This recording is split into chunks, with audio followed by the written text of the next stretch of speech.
I mean, I always knew I wanted to start a business. That was the ultimate goal. So yeah, I think I've definitely found my calling, but like I say, I always had a clear vision of that this is what I wanted to do, you know. I guess Haystack was actually selfishly built. It was a problem that I've personally experienced, because basically software engineers are kind of inundated constantly with job offers left, right and centre. What we wanted to create with Haystack was a completely unbiased platform where tech professionals can go on in the same way that you would use TripAdvisor to find a quirky restaurant.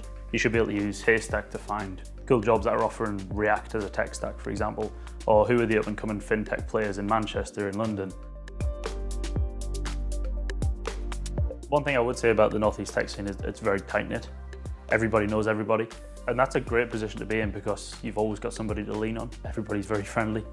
We cut our teeth in the Northeast. That was what provided us with the launch pad and the feedback that we needed to sort of reach the scalability point anyway. You know, I spoke to the folks at Newcastle Uni. I went at the startup folks. The advice that they gave was, right, slow down, we'll point you in the right direction so you can actually break it down and see if this thing has legs. I mean, I could probably attribute quite a lot of it back to the startup team, to be honest.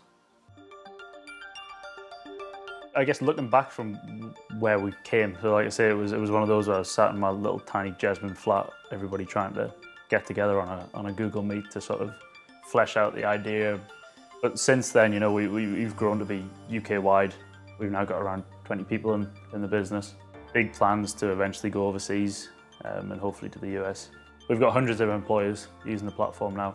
There's around 40,000 users, so techies. Those first users that you see coming through when you see the names and their emails, and then they actually go through and start using the product and ultimately reach that end goal of, you know, they've applied through Haystack or they've landed a role through Haystack. That's got to be one of the best feelings ever, to be honest, because you've built something, you've put all this hard graft in. I mean, I'm pretty young and I started it basically straight out of university.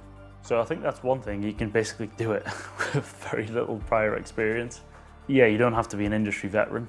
I think you don't have to have worked in the space for 20 years. I think if you're willing to sort of throw your life at it and really give it a go, like I say, provided you've got that team around you that's willing to lift you up. You just got to have the motivation, drive, and a little bit of complete naivety, to be honest, to really give it a go. I think ultimately that's what goes into entrepreneurship. It's this willingness to innovate and sort of not just sit back and wait for things to happen, pushing things forward and always looking for a better way to do things.